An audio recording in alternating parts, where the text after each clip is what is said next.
Good morning বন্ধুরা, কেমন আছো তোমরা? আশা করি ভালো আছো। তো আরেকটি নতুন ব্লগে তোমাদের সবাইকে ওয়েলকাম করছি। মেয়েকে দিয়েছিলাম, ওই যে কালকে ভিজিয়ে দেখেছিলে খেজুর আর কালো আঙুর, তো সেটাই সকালে বললো গৌতম দিতে, তো ওকে ওইটাই দিলাম এখন। আর এখন দেখবো কালকে যে দইটা পেতেছিলাম সেটা কতটা জমেছে, দেখি জমেছে কিনা। যদি জমে থাকে তাহলে ফ্রিজে দিয়ে দেবো। আর আজকে সকালবেলা মেয়ের জন্য এখন ব্রেকফাস্টে দেখি কি করি। খুব তো বেশি বাজে না, আগে ভাবছি কাজ টাজগুলো সেরে একটুখানি স্নান করে তারপরে ব্রেকফাস্টটা বানাবো। তো চলো সকাল থেকে তোমাদের সাথে নিয়ে তারপরে ব্লগটা স্টার্ট করেছি, দেখতে থাকো, আশা করি ভালো লাগবে। ঠিক আছে? তো তোমরা অনেকেই বলেছিলে কালকে ওই চ্যানেলে দই, এই দেখো আমি এইমাত্র খুলছি। এইভাবেই কালকে রেখে দিয়েছিলাম এই ওভেনের উপরে, মাইক্রোওভেনের উপরে। এখন এটাকে খুলে দেখাচ্ছি, সুন্দর জমে গেছে খুব সুন্দরভাবে। এই যে দেখো একেবারে জমে গেছে, কিন্তু এটাকে এখন ফ্রিজে রাখলে ঠান্ডা হলে খেতে বেশি ভালো লাগবে। একদম দুপুরে খাওয়ার টাইমে তারপরে ফিরে আসছি দইটাকে নিয়ে, তাহলে দেখতে পারবে কত সুন্দর হয়েছে। আর এখানে 3টা থেকে 4টা কুলেখাড়া সেদ্ধ করছি। মেশিনে জামা কাপড়গুলো দিলাম, এবার গিয়ে রান্না বসাবো। মেয়েকে ওই যে সকালে একটু সেদ্ধ ভাত করেই মেয়েকেও দিয়েছি, আমিও খেয়েছি। এখন ওই যে মেশিনে জামা কাপড়গুলো দিলাম। পরশু দিন আমি বলেছিলাম না যে বিকেলে ইচ্ছা আছে একটু যাবো চাকদায়, মেয়ে খুব বায়না করছিল দিদি চলে গেছে চলো আমরাও চলে যাই। তো কল্পনা তখন ঘর মুছতে আসছিল, বলেছি যে কালকে হয়তো বা যেতে পারি। তো আমি যাব, ঘরে তো গৌতম থাকবে, কালকেই ডুব মেরেছে। কি বলবো বলো তো, এবার আজকেও আসবে কিনা জানি না।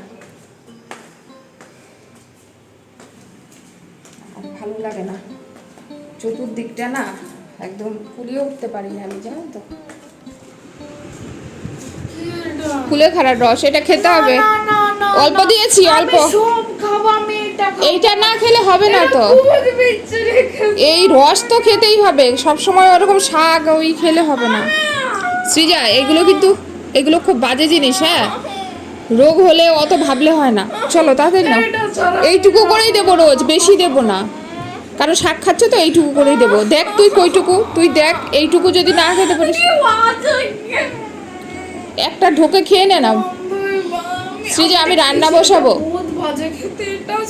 এক ঢোকে খা তুই, একবার ঢোক। অসুখ করলে অত ভাবলে হয় না বাবা, একটা ঢোকে খেয়ে নে, একটা ঢোক দে। এটা তুমি গাঢ় গাঢ় করেছো না, জল একটু না না সবটাই পুরো রস দিয়েছো, তাই এটা একটু হয়েছে। 3টা পাতা দিয়েছি, নে তাড়াতাড়ি গিলে নে। আমাকে এইটা ছাড়া সব দিতে আমি খেতে, আর এইটাই তো সব থেকে কাজে লাগবে। ফালতু কথা খালি, একটা ঢোকে খাই, এই জন্য অল্প করে দিয়েছি যাতে এক ঢোকে গিলে ফেলতে পারিস। আমি অল্প দিয়েছি, হ্যাঁ একটা ঢোকে যেন গিলতে পারি, যার জন্য অল্প করে রোজ দেবো। রোজ এক ঢোক করেই দেবো। দিদি আসলে দিদিকেও দেবো, খালি তোমাকে দিচ্ছি সেটা না। খেতে হবে বাবা, না খেলে শরীর ভালো হবে কি করে? রোগ বাঁধিয়ে নিয়েছো। এই তো গুড। জল খা, জল খাই নে, নে জল খা, জল খা। দেখ এখানে ফেলেছিস আবার কতটা, মানে না খেলে সুস্থ হবে কি করে বলো? আমি রোগে রোগে জর্জরিত হয়ে গেলাম। ছেলে মেয়ে আমার আর এখন ভালো লাগে না। ছোটবেলায় একদমই ভোগায়নি, সেই ভোগান্তিটা আমাকে এখন এই বড় হয়ে ভোগাচ্ছে। সারাদিন কি আলে কাটছে, কিভাবে যাচ্ছে সেটা আমি জানি। মা বলছিল এসে বেরিয়ে যা, এই 2 দিন পরে আবার ষষ্ঠীতে যাব, আবার এখন যাব। মেয়েদের পড়াশোনা তো রয়েছে বলো, খালি ছুটাছুটি করলে হবে না। তাও এই যে রোগ, এত শরীর খারাপ, এই শরীর খারাপে পড়তে পারছে না। দাঁড়াও লাইট ধরিয়ে নি। এই যে এত শরীর খারাপ, এই শরীর খারাপে তো বই নিয়ে বসতেই পারছে না, কোমর ব্যথা, পেট ব্যথা, বসতেই পারছে না। তাই এইদিকে যদি এইদিকে এখনো পড়ার ডিস্টার্ব, আবার ষষ্ঠীতে যাব তখন পড়ার ডিস্টার্ব, কি করে হবে বলো? এবার 9, এই তো সামনে এবার 10, সব দিকটাই দেখতে হয় জানো তো। কিন্তু আমারও শরীর আর এখন দেয় না, মানে তোমাদের কইটুকু সময় আমি দেখাই, 24টা ঘন্টা যে কি হারে আমার উপর দিয়ে যায় সেটা একমাত্র আমি জানি, আমার ভগবান জানে। যাই হোক, মেয়েকে ডিম সেদ্ধ, টমেটো সেদ্ধ, ডাল এগুলো দিয়ে মেয়েকে ভাত খাইয়ে দিলাম। তারপরে কুলেখাড়ার রস খাওয়ালাম, তারপরে হচ্ছে গিয়ে একটা বেদেনা খাওয়ালাম, তারপরে আবার ফাঁকের থেকে ওই যে সকালে দেখেছো ফ্রুটস ভিজিয়ে রেখেছিলাম সেটা দিয়েছি। মেয়ের ওই দিকটা কমপ্লিট হয়েছে, ওকে স্নান করিয়ে বললাম তুমি ঘরে বসে যদি পারো একটুখানি অন্তত ড্রয়িং করো, নয়তো প্রজেক্টগুলো কমপ্লিট করো, পড়তে যখন পারছো না, আর আমি এই ফাঁকে রান্নাটা সেরে ফেলি। আর আজকে রান্না করছি কি বলো তো, লাউ ডাঁটা দিয়ে আর শিং মাছ দিয়ে একদম পাতলা করে মাছের ঝোল, একটু বেশি পরিমাণে করছি কারণ রাত্রেবেলা এটা দিয়েই মেয়েকে খাওয়াবো। আর আজকে ডাল করব না, কালকের যে ডালটা রয়েছে সেটাকে একটু শুকিয়ে রাখবো, আমি আর গৌতম খেলে খাবো, না খেলে ফেলে দেবো, কিন্তু একটু শুকনা করে রাখবো। আর এই যে দেখো মাছের ঝোলটা যেইভাবে করি জিরা বাটা দিয়ে ঠিক ওইভাবেই করেছি, খুব সুন্দর হয় খেতে। আর এখন না লাউডাটা বেশ টেস্ট লাগে, হ্যাঁ, যেহেতু মানে একটু রোদ বেশি তো বেশ ভালো লাগে। আর এখানে যে মোরলা মাছ একটু এনেছিলাম ওই দিন, ওই যে মেয়েকে নিয়ে রিপোর্ট টেস্ট করতে গেছিলাম না ব্লাড টেস্টের জন্য, সেদিন আসার সময় যে বাটা মাছগুলো নিয়ে এসেছিলাম সঙ্গে এই মোরলা মাছটাও এনেছিলাম। তো মেয়ে যেহেতু একটু পাতুরি খেতে ভালোবাসে, আমি দেখো এখানে কচি কচি কুলে খাড়া আর কিছুটা লাউ পাতা কুচিয়ে দিয়ে দিয়েছি এই পাতুরির ভিতরে। তাহলে কি বলো তো, কুলে খাড়াটাও খাওয়া হবে। আমি সবভাবেই সব তরকারিতে মরকারিতে কুলে খাড়া দিয়ে একটু চেষ্টা করছি ওর ব্লাডটা যেন ঠিক হয়, মানে হিমোগ্লোবিনটা, এই জন্য এরকম করছি, এইভাবেই এখন চলতে হবে। তবে হ্যাঁ, একদম যদি না খাওয়াই না যেটা ওর মন পছন্দের খাবার, তাহলে দেখো চিংড়ি খেতে পারছে না, ওর প্রিয় ম্যাগি খেতে পারছে না, তো কিছু খাবার যদি ওর পছন্দের না দেই তাহলে শরীর আরও ভেঙে যাবে। যার জন্য এই পাতুরিটা ওর খুব প্রিয়, যার জন্য দেখো 4টা করছি। এখন 3 জনে 3টা খাবো, একটা বেঁচে থাকবে, ওইটা ও রাত্রে খাবে। ফাঁকের থেকে এই দেখো মেয়েকে আবার একটা মুসম্বি কেটে দিলাম, এইভাবেই একটু একটু করে দিতে হবে, খেতে তো চায় না, হ্যাঁ, খুব রাগারাগি করে, ওই জোর করে খাওয়াতে হয় আর কি। রিমোট কই? তারপরে এই যে এইগুলো হয়ে গেছে, তেল কত উঠেছে, তেলটা নাকি ফেলে ওই ওরটা ভাবছি আলাদা করে তুলে রাখবো, হ্যাঁ। আর এইভাবে কতক্ষণ এই থালাটা গ্যাসের মধ্যে বসিয়ে রাখবো।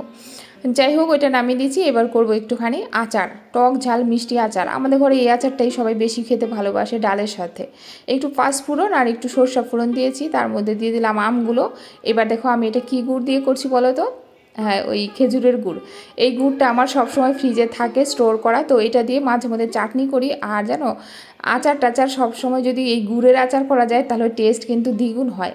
আমার তো মনে হয় চিনির থেকে অনেক বেশি টেস্ট হয়। যেমনি কালার এসছে তেমনি খেতে সুন্দর হয়েছে, দুর্দান্ত হয়েছে খেতে। এই আচারটা আমি এর আগেও করেছি অনেকবার, তোমরা দেখেছো, সত্যি খুব ভালো হয় খেতে। তবে আটি হয়ে গেছে, এরকম আম দিয়ে বেশি ভালো হয় আর কি। এই দেখো ফাইনালি আমার রান্না কমপ্লিট, আর দেখিয়ে দিচ্ছি কি কি করেছি। আর কালকের ডালটা একটুখানি শুকনো করেছি বললাম না, এই যে 4টে বড়া আর হচ্ছে একটুখানি ডাল আর এই যে দইটা। হ্যাঁ, মেয়ে না ঘুমাচ্ছে, অনেক কিছু খেয়েছে তো বলছে মা আমি পরে খাবো, হ্যাঁ, বলেই শুয়েছে যে মা আমি পরে খাবো, তোমরা খেয়ে নিও। আমি আর গৌতম এখানে খেতে বসে গেছি, মেয়ে ঘুম থেকে উঠলে তারপরে ওকে খাইয়ে দেবো, কেন এখন ঘুমটা ভাঙাবো না। আর যেহেতু একটার পর একটা জিনিস দেওয়া হয়েছে তো একটু একটু করে, তো ওই জন্য আর এখন দিচ্ছি না। আর এই যে আমরা দুজন খেতে বসেছি। আর দইটা তোমরা অনেকেই দেখবে বলেছিলে, আর কালকে অনেকেই বলেছো আমাকে ওই চ্যানেলে গিয়ে লাইভে যখন আসছিলাম যে হ্যাঁ দিদিভাই দইটা পেতেছো, আমি দই পাতাটা শিখে নিয়েছি। হ্যাঁ, অবশ্যই করো। আর আমি কি করেছি, সাইডের যে শর্ট টরগুলো ছিল ওইগুলো চামচ দিয়ে কেচে কেচে ওই দুধের মধ্যেই রেখে দিয়েছি। আর ওইটা যে কী ভালো লাগছিল, গৌতম বলছিল যে সত্যিই কেনা দইয়ের থেকে অনেক বেশি টেস্ট হয়। তবে আমি জানো তো আগে খুব করতাম গো এইসব খাবার দাবার। আমাকে একটা দিদিভাই বলেছিল একদিন যে শিল্পী একটু পিজা বানিয়ে তো মাইক্রোওভেনে, একদিন কেক বানিয়ে তো কিছুই করা হয় না, ওভেনটা কিনেই রেখে দিয়েছি। ইচ্ছা হয় না এখন, জানো তো, শরীরে আর দেয় না। এটা হচ্ছে ব্যাপার। এই দেখো দইটা দেখেছো, আর কি সুন্দর খেতে হয়েছে, বিশ্বাস করবে না, কেনা দইও এত ভালো থাকে না। হ্যাঁ, আর একটু সময় যদি ফ্রিজে রাখতে পারতাম তাহলে আর একটু চাক ধরতো, আর একটু মানে একেবারে চাকা ধরে থাকতো। বিশ্বাস করো, দেখতে যেমন মনে হচ্ছে না তোমাদের ক্ষীর ক্ষীর, সেই রকম ক্ষীরের মতোই লাগছিল যখন খাচ্ছিলাম দইটা। খুব সুন্দর হয়েছে। মেয়েও একদম 1 বাটি খেয়েছে, গৌতম 2 চামচ প্রথমে নিয়েছে, তারপর আরও 2 চামচ নিয়েছে, আমি ওই 2 চামচ এই আমার হয়ে গেছে, আমি আর নেইনি। তবে এখনও একটুখানি আছে, সেটা গৌতম যদি রাত্রে খাবে। ও আবার রিসেন্ট দেখছি আম দুধ খাচ্ছে, তো দই দিয়ে যদি আম দিয়ে দুধ খায় রাত্রে নাইট যাবে। আর এই দেখো আমার পুকুর পাড়টা তোমাদের জাস্ট একটু শেয়ার করছি। সত্যি আমি এই পুকুর পাড়টা যখন ছাদে গিয়ে দেখি মুগ্ধ হই।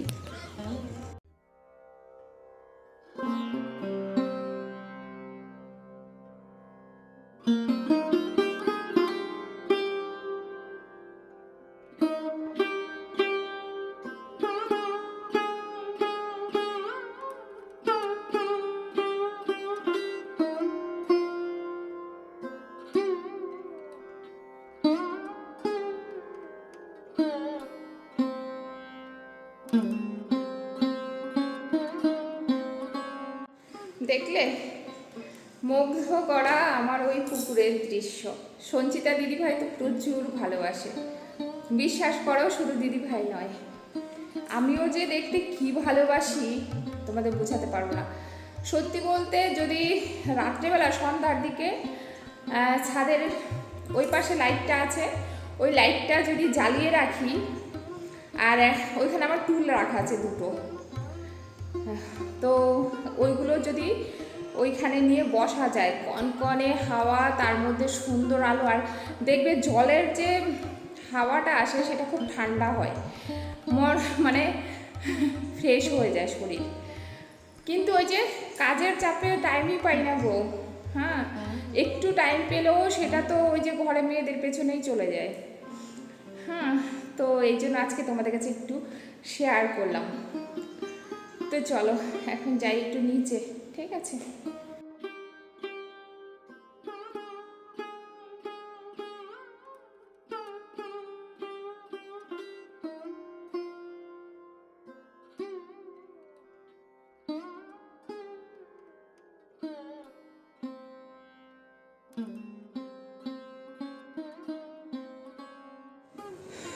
মেয়েকে নিয়ে গেছিলাম যে ডাক্তার কাছে বসে রয়েছি, দেখেছো।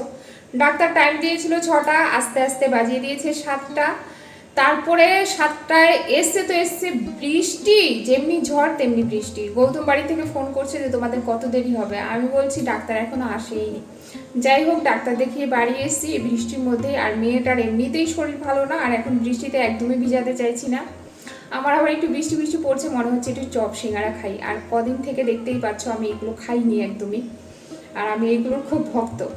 কিন্তু যদিও আমার ছোট মেয়ে এগুলোর নেশাই নেই, বড় মেয়ে হলে খেত, ও এগুলো পছন্দই করে না। ওর সব থেকে প্রিয় খাবার হচ্ছে ম্যাগি, চিংড়ি মাছ আর ভাত। তো যাই হোক, সবই ওর এখন উঠে গেছে, এগুলো আর চলবে না এখন। আর এখন নিয়ে এসেছি চপ, আর গৌতম যাবে ডিউটি, যার জন্য বসিয়েছি ভাত আর ডাল সেদ্ধ। দুপুরবেলা যেহেতু কোনো রকম ডাল করা হয়নি, এখন ডাল সেদ্ধ ছাড়া গৌতমের ভাত আর গলা দিয়ে নামবে না। বেচারা ডাল এত ভালোবাসে খেতে, তো ওর জন্য ডাল সেদ্ধ বসিয়েছি আর ভাত বসিয়েছি। আর মেয়ে তো মাছের ঝোল দিয়ে, শিং মাছের পাতলা ঝোল খুব সুন্দর হয়েছে, ওইটা দিয়ে ওকে খাইয়ে দেবো।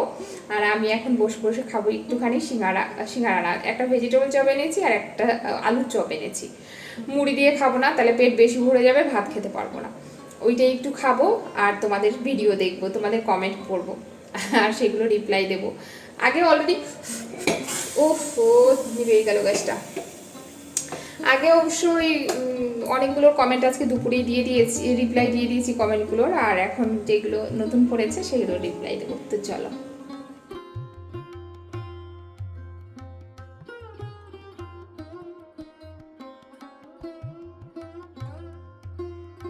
এই যে এইটুকু বেগুন ভাজা করলাম, এই দুধটা বসিয়েছি, আর ডাল সেদ্ধ তো হয়ে গেছে। এই যে বেগুন ভাজাটা করে নিলাম। এই যে রাত্রে গৌতমের জন্য বেগুন ভাজা, ও খুব ভালোবাসে। ভিডিওটা শেষ করার আগে ভাবছি কিছু কথা, কিছু প্রশ্ন, সেগুলো একটু ক্লিয়ার করি। সেটা হচ্ছে, প্রথমত আমাকে ড্রয়িং উইথ পাপি সেই চ্যানেলের যে দিদিভাই আছে, তো আমাকে বলেছিল যে শিল্পী, মেয়েদের খাওয়া দাওয়াগুলো একটু অন ক্যামেরায় কম দেখিও, হ্যাঁ, কেন এদের তো শরীর ভালো থাকছে না। যদিও আমি এই বিষয়গুলো সত্যি খুব একটা মানি না, তবে শুধু দিদিভাই নয়, এরকম আরও অনেকে আমার রিলেটিভসরা, যেমন আমার বড় ননদ, তারপরে আরও অনেকে আছে যারা আমাকে এই কথাটা বলেছে যে ওদেরকে দেখাও, কিন্তু ওদের খাওয়া দাওয়াটা খুব বেশি করে শেয়ার করো না।